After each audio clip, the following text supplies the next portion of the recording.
அனைவருக்கும் வணக்கம். நாங்க இன்றே பார்ப்போம் அடிக்கடி பயன்படுத்து வசனங்கள். அப்படி என்றா நாம் பார்ப்போம். மொழி ஒன்று படிக்க விருப்பம்டா நாங்க முதல்ல செய்ய வேணும். நாங்க முதல்ல என்ன செய்ய வேணும்? அப்படி கொஞ்சம் කதைපොම්. අපි අද බලමු අපි කොහොමද භාෂාවක් ඉගෙන ගන්නකොට මූලිකවම ලේසියෙන්ම නිවැරදිව සරලව පහසුවෙන් කොහොමද ඉගෙන ගන්න කියලා අපි බලමු. මේ ඔයාලා රැඳිලා ඉන්නේ ස්පෝකන් ටැමිල් ලෙසන් සීරීස් එකේ දෙවැනි ලෙසන් එකත් එක්ක. ඉතින් අපි බලමු කොහොමද භාෂාවක් දෙමළ හෝ වෙනත් භාෂාවක් ඉගෙන ගන්නකොට මූලික පියවරෙන් පියවර නිවැරදිව ඉගෙන ගන්න කොහොමද කියලා අපි බලමු. ඉතින් ඔයාලා මගේ පළවෙනි වීඩියෝ එක බලලා නැත්නම් බලන්න කියලා ආදරයෙන් මතක් කරනවා. ඉතින් අපි බලමු කොහොමද මේකෙදි නිවැරදිව උච්චාරණයත් එක්කම කොහොමද අපි පාවිච්චි කරන්නේ එදිනෙදා භාවිතා වන වාක්‍ය රටා කියලා. ඉතින් බලමු අපි. අපේ පළවෙනි වාක්‍ය විදිහට අපි ගමු ඉතාමත් සරලව පහසුවෙන් ඉගෙන ගමු අපි.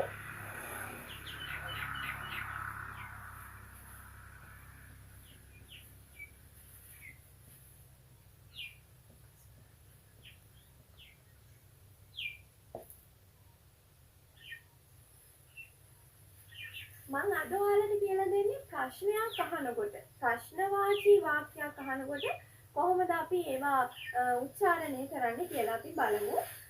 මම අද පළවෙනියටම ඔයාලට කියලා දෙන්නේ what's your name? අපිට ගොඩාක් අවස්ථාවලදී අපි සමාජය ඇසුරු කරනකොට අහන්න වෙන ප්‍රශ්නයක් තමයි ඉතාමත්ම අවශ්‍ය වචනයක් තමයි අවශ්‍ය වාක්‍යයක් තමයි ඔයාගේ නම මොකක්ද කියලා අහන්න. අපි ඒක කොහොමද අහන්නේ? what's your name කියන එක අපි කොහොමද තමිල් වලදී අහන්නේ? what's your name? what's your name කියලා කියන්නේ ඔයාගේ නම මොකක්ද කියලා අහන එක. ඉතින් ඒක ප්‍රශ්නවාචී වාක්‍ය කොහොමද අපි ස්පෝකන් තමිල් වලදී කියන්නේ සහ අපි බලමු ඒක ලියනකොට කොහොමද ලියන්නේ කියලා. අපි මුලින්ම බලලෙමු අපි ඒක ලියන විදිහ.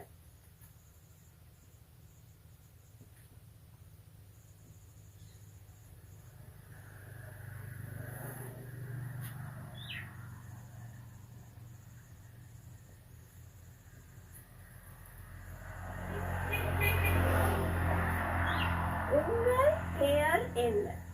உங்கள் பெயர் என்ன? උංගල් කියන්නේ ඔයාගේ පෙයර් කියනවා අපි නමට. නමකට අපි කියනවා පෙයර්. එන්න කියන්නේ මොකක්ද? අපි දැන් ප්‍රශ්නවාචී වාක්‍යයක් ඉගෙන ගන්නකොට අපි කෙනෙක්ගෙන් නමක් අහනකොට අපිට පුළුවන් උංගල් පෙයර් එන්න කියලා කියන්න. නමුත් අපි ස්පෝකන් ටැමිල් වලදී ඒක ටිකක් වෙනස් වෙනවා. අපිට දැන් අපි ලියන විදිය සහ කතා කරන විදිය දෙකක්. අපි චූටි කාලේ ඉඳන් උගන්වන්නේ ඉගෙන ගන්නේ ඔයාගේ නම මොකක්ද කියලා අහනකොට උංගල් පෙයර් එන්න කියලා අහන්න තමයි අපි ඉගෙනගෙන ඉන්නේ. නමුත් අපි කතා කරනකොට අපි කියන්නේ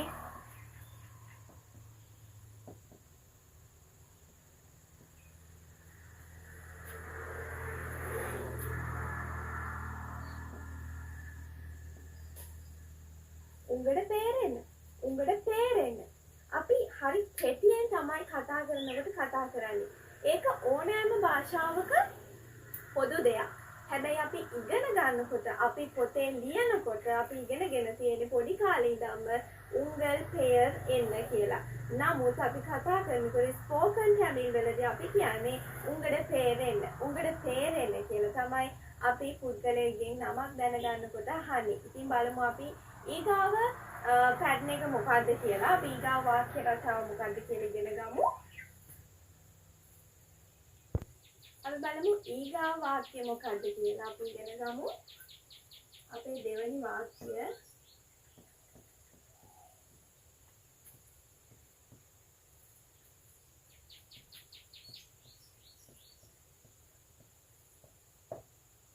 ඒකත් මම අර කිව්වා වගේ අද අපි කතා කරන්නේ ප්‍රශ්නවාචී වාක්‍ය රටා.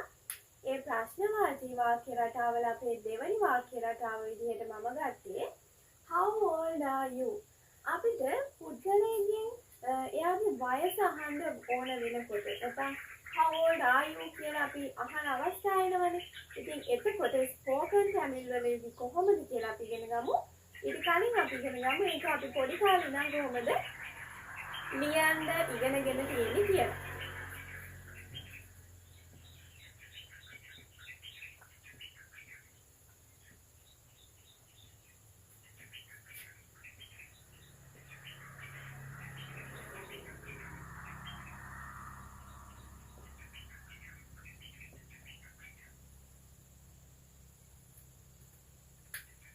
උංගල් වයදු එත්තනේ. එහෙම නැත්නම් උංගල් වයදු එන්න කියලා අපි ඉගෙනගෙන තියෙනවා පොඩි කාලේ ඉඳන්. ඉතින් මේ how old are you? එහෙම නැත්නම් පුද්ගලයෙක්ගෙන් අපි වයසක් අහනකොට අපිට පුළුවන් උංගඩ වයද එන්න. උංගඩ වයද එන්න කියලා හරිම කෙටියෙන් ඒ උච්චාරණයේ ස්වර මාලාව භාවිතා කරලා කතා කරන්න. උංගඩ වයද එන්න. උංගඩ වයද එන්න. අපි ඒ විදිහට තමයි ප්‍රොනවුන්ස් කරන්න ඕනේ. ඉතින් ඔයාලත් මේ වීඩියෝ එක බලන ගමන් ප්‍රොනවුන්ස් කරලා ඉගෙන ගන්න කොහොමද ඒවා අපි පාවිච්චි කරන්නේ කියලා. එදිනෙදා අපිට අත්‍යවශ්‍ය වෙන වාක්‍ය රටා ටිකක් තමයි මම අද ඔයාලට කියලා දෙන්නේ. උංගල් වයද එත්තනේ කියලා අපි ඉගෙන ගන්නවා. ඉතින් අපිට ඒක අහන්න පුළුවන් උංගඩ වයද එන්න. උංගඩ වයද එන්න කියලා අපිට අහන්න පුළුවන්. ඉතින් අපේ තුන්වෙනි වාක්‍ය රටාව විදිහට අපි බලමු.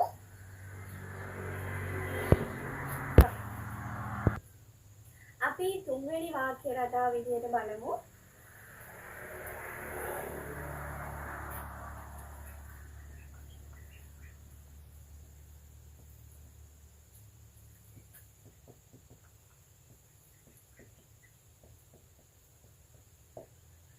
What time is it? What time is it? අපි කලින් හරි වෙලාවක් ගන්නවා. අපිට මේක ගොඩාක් වෙලාවට භාවිතා කරන වාක්‍ය රටාවක්.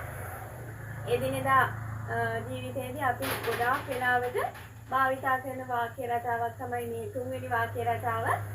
වෙලාව කීයද? අපේ අතේ නැත්නම් වොච් එකක් නැත්නම් මොබයිල් ෆෝන් එක නැති වෙලාවට අපිට හදිසියට කාගෙන් හරි අපිට අහන්න ඕන වෙනවා වෙලාව කීයද කියලා. ඉතින් එතකොට අපි what time is it කියන එක අපි බලමු spoken Tamil වල කොහොමද ඉගෙන ගන්න අපි කතා කරන්නේ කියලා. මම ඒකට ලේසිම sentence එකක් ඔයාලට කියලා දෙනවා.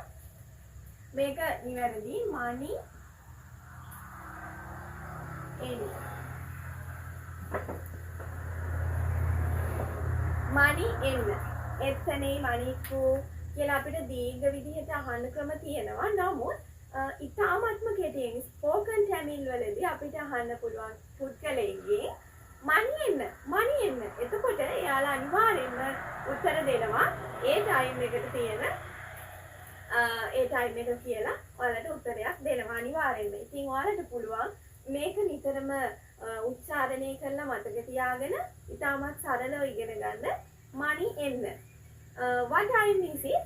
What time is it? කියන එක අපිට money එන්න කියලා අපිට භාවිතා කරන්න පුළුවන්. අපි බලමු ඊගා වාක්‍ය රටාව.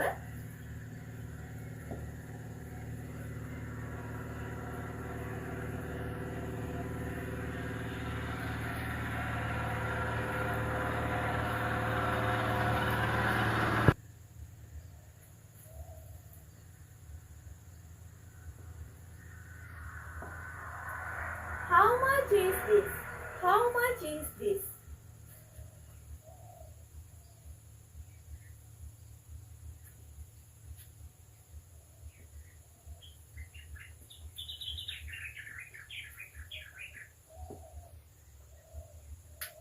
How much is this? මේක ගොඩාක් වෙලාවට එදිනෙදා ජීවිතයේදී අපිට කඩේකට ගිහින් නැත්නම් ෂොප් එකකට ගිහිල්ලා අපිට ගොඩාක් වෙලාවට යූස් වෙන සෙන්ටෙන්ස් එකක් තමයි මේ.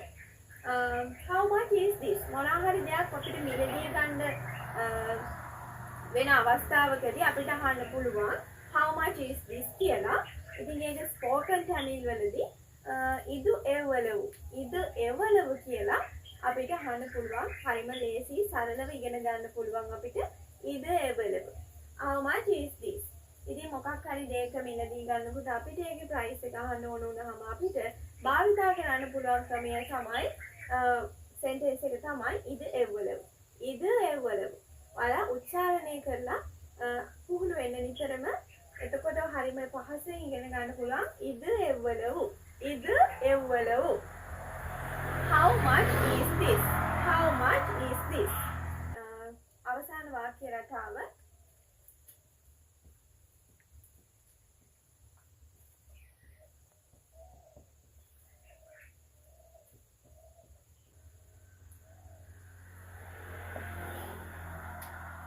අපි බලමු අපි ඉගෙන ගමු ඊළඟ අවසාන අපේ වාක්‍ය රටාව. ඒකත් ඉතාමත් සරලයි සහ අපිට එදිනෙදා අත්‍යවශ්‍ය වෙන වාක්‍ය රටාවක්. මොනවා හරි ලිපි ලේඛනවලදී හරි මොනවා හරි අපිට තුරු ගන්න අවස්ථාවකදී අපිට අත්‍යවශ්‍ය වෙන වාක්‍යයක් තමයි මේක.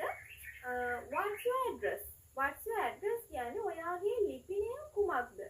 ඒ කියන්නේ ඔයාගේ ඇඩ්‍රස් එක ඔයාගේ ගෙදර ලිපිනය අපිට මොනවා හරි තොරතුරක් ලබා ගැනීමේදී අවශ්‍ය වෙනවා. ඉතින් ඒ වෙලාවට අපිට යූස් කරන්න පුළුවන් පැටර්න් එක තමයි what's your address. අපි බලමු ස්පෝකන් ටැමිල් වලදී අපි කොහොමද ඒක කියන්නේ කියලා.